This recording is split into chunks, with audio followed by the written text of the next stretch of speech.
Let's bring in head coach of the Kentucky Wildcats, who I guess officially are listed on the bubble. Coach Cal joins us now. Remember preseason when you were telling everybody you guys are crazy if you're going to rank us as high as you did? Some had you number one in the country. You gave us the warning early here. Yeah, well, because I was coaching them and I watched them in practice. And I said, unless the rest of the country absolutely stinks, we're not that kind of team.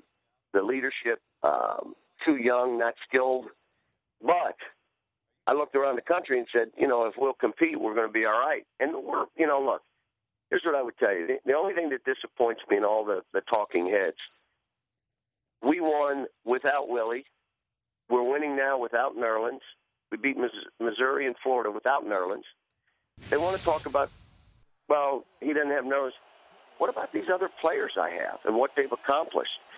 End of the day, the top 6 teams in our league, we have the best record. When we go at each other, us and Florida have the best record. And so we've done a lot. And obviously let's take it out of their hands and win a couple more games and all that stuff. But, I'm proud of what this team has been able to accomplish. We played without a point guard early. We played Duke without a point guard, and we were a 2-bucket game. We won. One thing I'll tell you, we won on the road with Nerlens. Without Nerlens, we haven't won on the road. But guess what? No more road games. There are no more. They're either neutral site, there are no more road games, thank God. But you're not going to get sympathy from people. I know you're looking for understanding from these, as you said, talking heads here, right? I mean, that you just want them to understand what you're doing. It is. You want to know sometimes, and I know some of them. Is it their hope or their opinion? You hear what I'm saying? Is it their hope or their opinion? And I'm good. Listen, we got to do it on the court. I think we've done a lot on the court with what we've been. I've said at the beginning of the year, this wasn't last year. It's a bell curve. It's a bell curve. Dan, people with Fs are going to get in the tournament because you got to take X amount of teams. But do you think it's a better story that Kentucky gets in or doesn't get in? If you're looking at the national media covering this story, what do you think they're hoping for? I wouldn't know. I mean, you'd have to tell me. What do you think they're hoping for? Probably you don't get in. Wow. You think there's that kind of bias, huh? Yeah, probably. I think it's the whole one and done. I just think the national media looks at you and thinks you're getting away with something, and it's one and done. And look, you've talked about all of this. How about I don't like one and done? I know. We've talked about it. I'm trying to do everything to change it. I've met with Billy Hunter. I've done everything I can. I'm trying to engage the NCAA. Why don't we do something about this? I talked to Mark Emmert about it. It's not good for college basketball, pro basketball, high school basketball. It's not good. But you're right. So, he shouldn't be able to get all these good kids. Well, it's not a rule I like, but I'm not going to hold a kid back. Should you be in the tournament with what you've accomplished right now today? I don't know, because I don't know the other teams. You're going to have probably 12 to 15 teams, and you're going to have to be better than,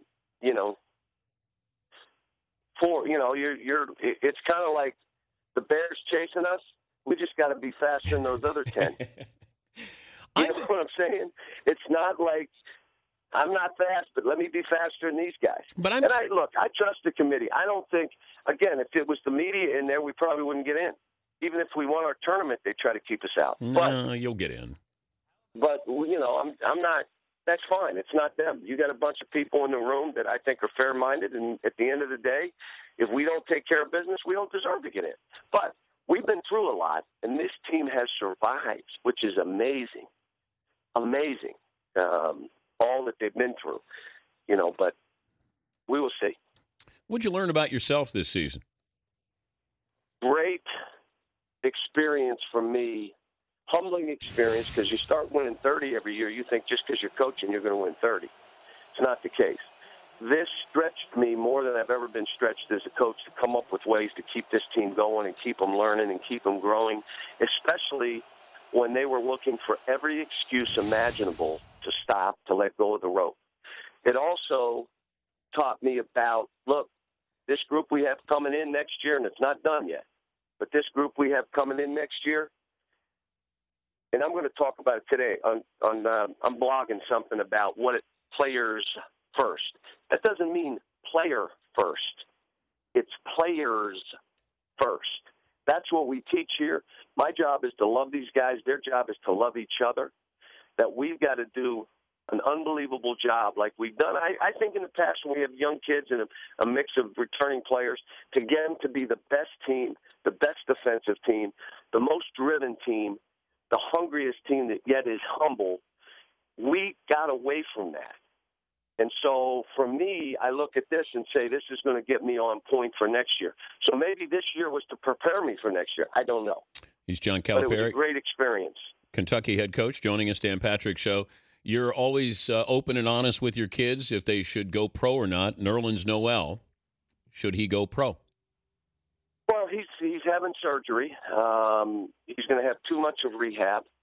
And I think at that point he can make a decision and we'll figure it out. I told him the greatest thing for him is, because he has the insurance, he's fine. If they said he can never play again, he'd be an instant millionaire.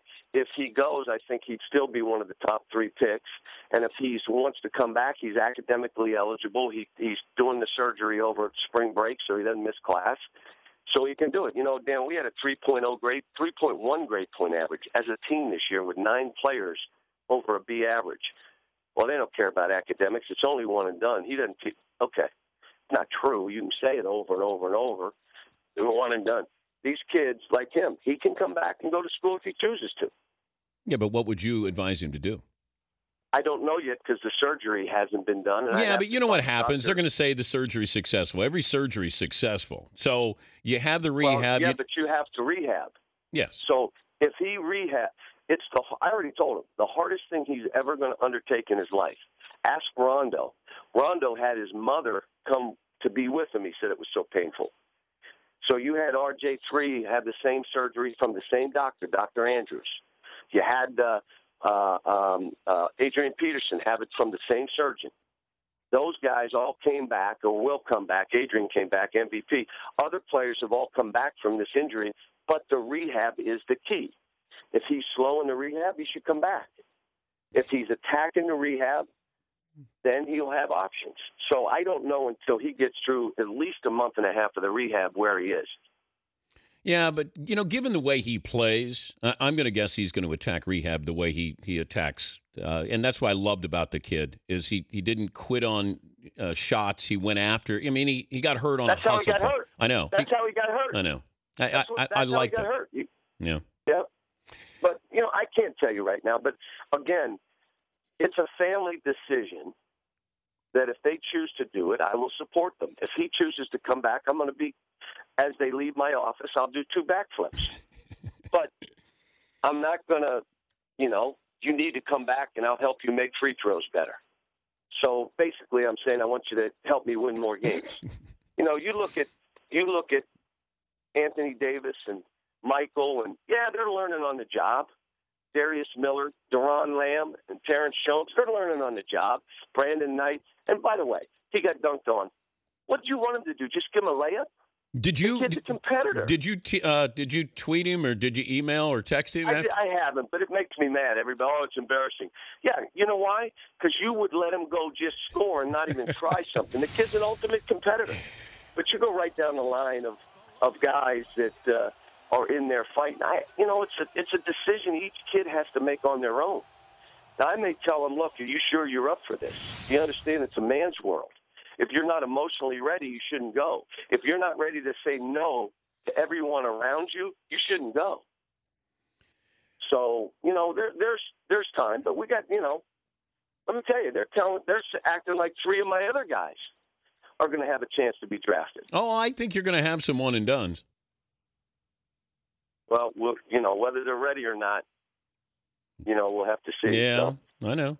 They're you're going to have some because they probably figure, well, and I think these guys take it as a negative if they don't go after 1 year. And like if you stay around. Why would you say that? Why would you say that? Because of the pressure. No, the pressure that they have that people go, wait a minute. Well, everybody. Wait a minute. No one else's players are feeling that way, or just mine? No, and there are a lot of players. Okay, so Wait, you're not talking just Kentucky players. No, why are you What so about defensive? Players at North Carolina, Duke, Kansas, Yes, and yes. Cody Zeller's on next hour. I'm sure he felt the pressure to leave after his freshman year. that's all part of it. That's what we deal with as coaches. The issue becomes get them the information this way I do it, and let them make an educated decision with their families and roll with it. All right. Well, don't be so feisty next time when I talk to you. All right? Why? I don't know. I'm always feisty. I know, but I came in peace. You know, You came with an olive branch this time? Yes. I said nice things. All of a sudden, you're going, wait, Kentucky kids? What you saying about Kentucky kids? And I said, no, everybody. They feel the pressure. All right. Well, good luck in Nashville. All right. Thanks, Dan. All right, buddy. That's John Calipari. I wouldn't know him any other way. The way he reacts. Wait, the Kentucky kids?